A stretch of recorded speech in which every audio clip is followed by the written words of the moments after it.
Hey guys, it's Chris from Highland Guitars and you're watching episode 108 of From the Luthier's Workbench. In episode 107, I started talking about the two different techniques that I use for leveling frets. And unfortunately, I only had time last week to talk about one of those techniques, and that is how I level all the frets on a fretboard using a fret leveling beam. But as I have explained before in the past, if you can generate a perfect fretboard radius and you can press in the frets accurately and precisely, there's a good chance that you can avoid doing any leveling. And that's always the goal that I shoot for, because I don't like removing material off the top of brand new frets. And I don't like having to spend a lot of extra time doing all that work, because once you've leveled the frets, you have to go back in and recrown them, and then you have to polish and buff them out. So it's a very time-consuming process. So I always try to minimize or avoid it altogether. However, in the real world, you can't always avoid the occasional high spot on a fret. And as I mentioned in the last video, what I like to do is to take a fret rocker tool and check my frets 3 at a time. And I just do a quick check of the whole fretboard to see if I've got any high spots. And if I do encounter high spots, I'll mark them with a Sharpie, and then when I'm done, I'll just kind of count up the number of Sharpie marks I have. And typically, if I've got more than like 5 Sharpie marks, I'll use a fret leveling beam and do all the frets. But if there's only a few of them, I'll go ahead and grab my 3-corner file and I'll just do a little bit of spot leveling, which saves a lot of time. So let me bring you in closer and I'll show you how I use the 3-corner file to save time and do just a little bit of spot leveling.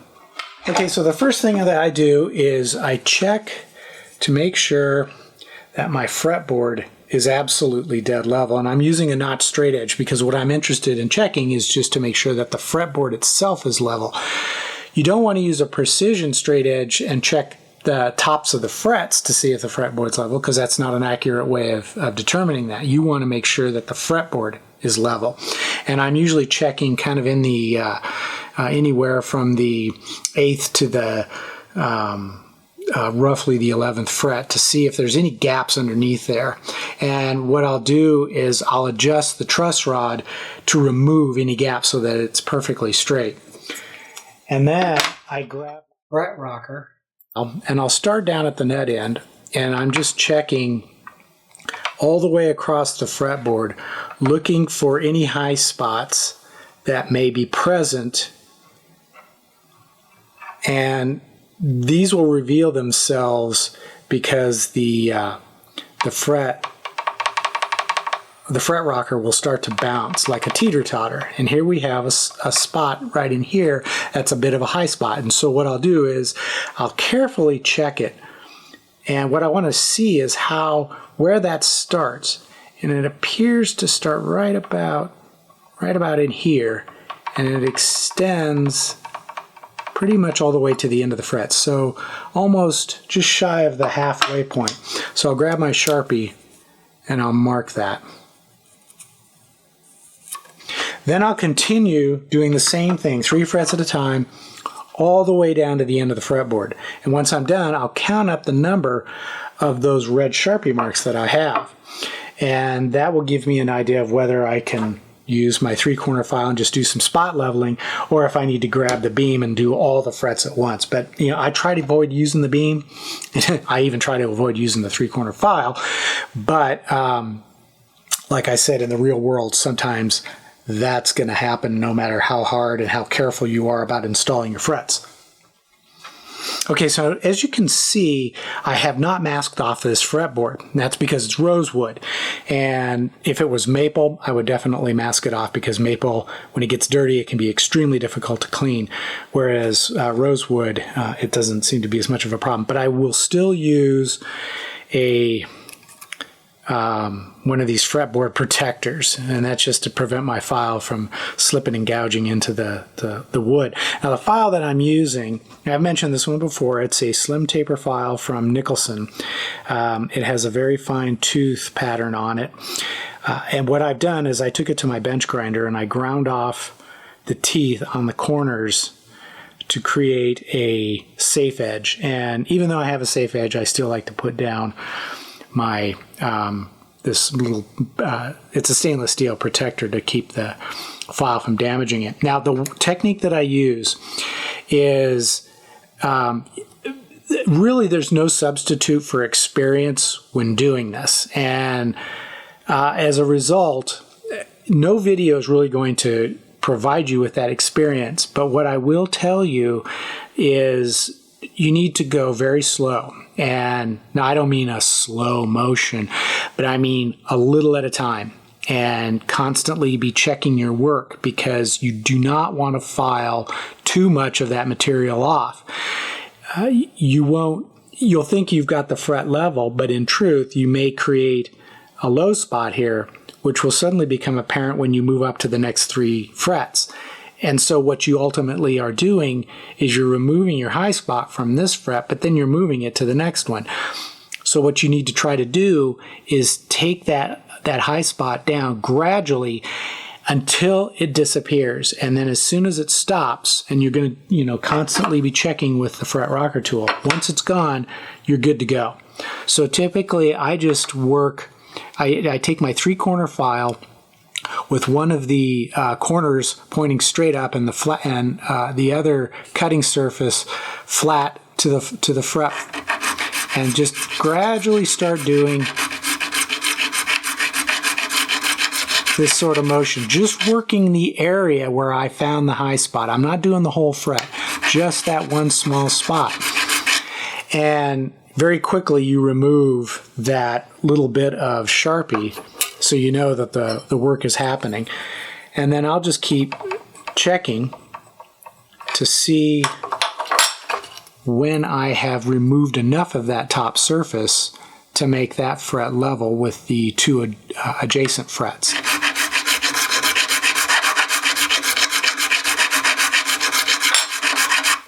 Now the thing is, experience will teach you that the amount of fret rocking will kind of give you an idea of how much leveling you're going to have to do on a particular fret. And that's why I say, for those of you who are just doing this for the first time, just do a few strokes and check it with the rocker, and continue to do that until you have a pretty good feel for how much you need to work to get it level.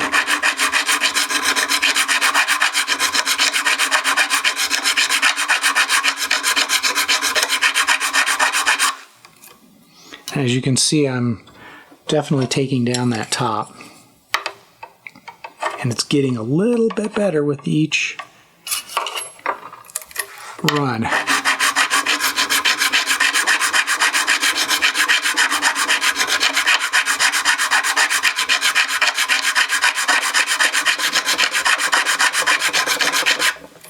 This file, because it has such fine teeth, doesn't really, it's not as aggressive.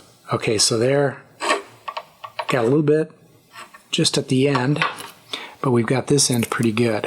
So, and what I'll do is, to attack just a small spot, toward the center, is I'll angle my file a little bit as it attacks the fret, and just work that area.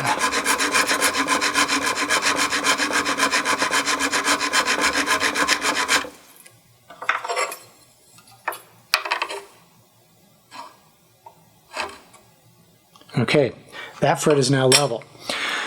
So what I'll do is I'll continue that same technique all the way down, and oftentimes I'll go back and forth and check with the fret rocker tool, starting back at the beginning, and I'll check it a couple of times just to make sure that it's good. And if I'm in no particular hurry, I'll leave this neck sit here for a day or two and then come back and check it again, because wood will move.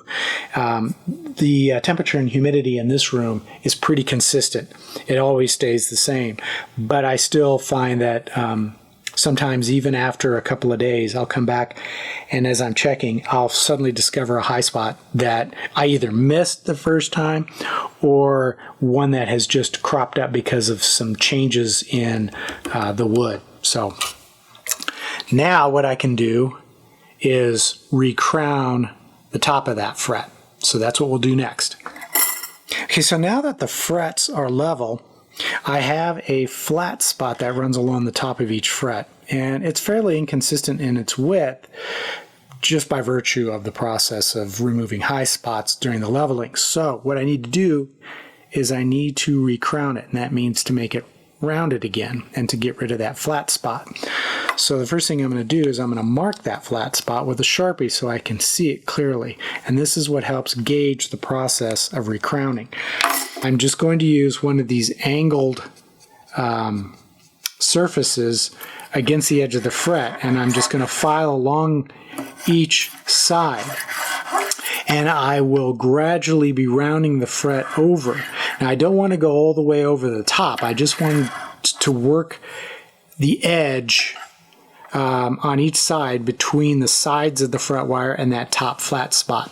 And ultimately what I'll be doing is this red Sharpie mark will wear down and get thinner and thinner until it's just a very fine thin line across the top, and at that point I can call it good and I can stop the recrowning process. And what I've done is I have almost perfectly rounded over the fret wire without touching any of that top surface, which would result in ruining my fret leveling. So it's basically the process looks like this. As you can see, I round the file over a little bit so I can really attack that edge. Then I move to the other side and do the same thing. I'm filing while following the radius of the fretboard. I'm rotating over the fret or the file so that I can attack that sharp edge and reduce the width of that flat spot along the top. I don't have to remove it entirely. I just want to make it as narrow as possible, because when I do my polish sanding in the end, later on, it will blend in and form a nice rounded dome shape. But the key is not to go over that top, because if you do that, once again, you're going to create a spot which may be lower than the adjacent frets.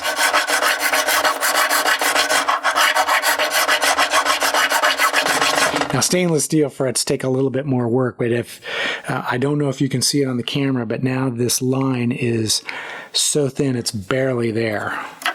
And that basically means that that fret has been recrowned, and now I can move on, repeat the process with each fret until I'm done.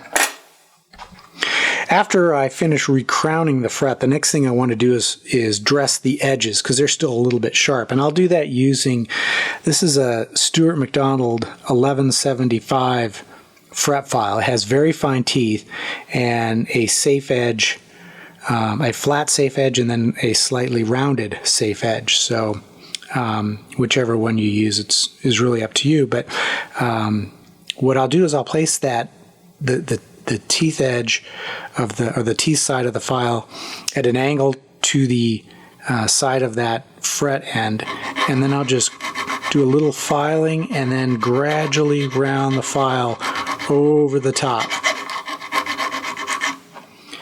And then I'll hit the other edge on the other side the same way. And I like to keep my finger against the file to help maintain some control.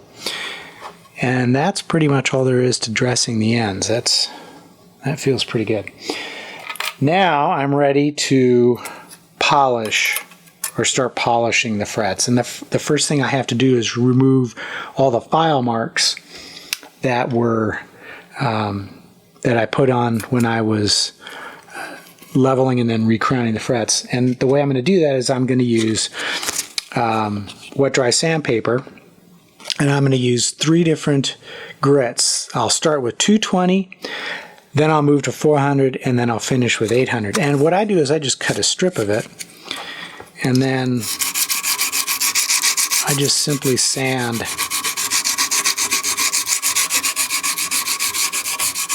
And it helps to have a nice bright light so that you can really see your progress, and you're just looking to remove the deeper gouges. And soon as you start to sand, the fret kind of takes on a dull finish, but wherever there are scratches, they really stand out. So you can really see those as you're working.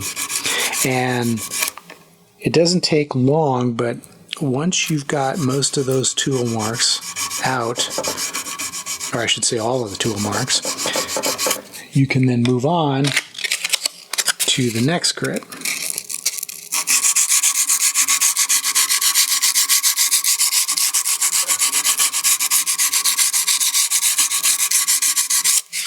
And then I finish with the 800. You don't want to linger too long across the top when you're sanding, especially with the coarser 220 grit, because that could spoil your level and your crown. But I just use my fingers to hold the sandpaper. I used to use a special tool that I made for the process, but I find that it's fine just to use fingers, because the soft tissue of your finger will conform to the shape of the fret as you're sanding it. So now I'm ready to put the final polish on the tops of the frets, and there are different ways that you can polish it depending on the outcome you're after. You know, if you want a really mirror-like shine, you'll need to buff them. What I like to do is just use different grades of steel wool and get it up to a pretty high shine. And in truth, I think the best way to do this is to wait until after you have finished assembling the guitar, you've put on some setup strings, you've set the action, tuned it, and intonated the guitar. Then you can play it, and if you run into any other issues with maybe a little bit of fret buzz, you can address those issues and then do the final polish. And then once that's done, you would put on your final set of strings. But once all that's done, what I typically do is I'll start out with this is a number 1 grade steel wool, and I'll just give it a quick once over, hitting those edges or those ends. Then I'll move up to a double-aught grade, and you'd be surprised at how fast these will come up to a shine. It's pretty quick. And then I'll finish with the 4-aught. And once that's done, that's really as far as I'll go. If, however, a customer wants a really mirror-like shine, I will grab my Dremel, and this has one of those the little hand tool attachment, and then I just use a Dremel buffing wheel, and I'll use some black polishing compound, metal polishing compound, and then I'll just polish the frets up to a mirror-like shine if I want to take it that far. But like I said, I typically just go with the steel wool and I'm good to go. So that's basically it. That's the methods that I use for leveling, crowning, dressing the ends, sanding out the tool marks, and then polishing the frets. What I'm going to do is I'm going to gather up the last few episodes I did that covered this whole subject, and I'll put those into a playlist so that you can watch all of them. And that's pretty much it for this episode. I will see you again in episode 109, and don't forget I also have my quick tips which I put out there. And to stay on top of things, I encourage you to hit the subscribe button below, and of course hit the likes and do all that good stuff. And I will see you in a future episode. So take care, and we will see you soon.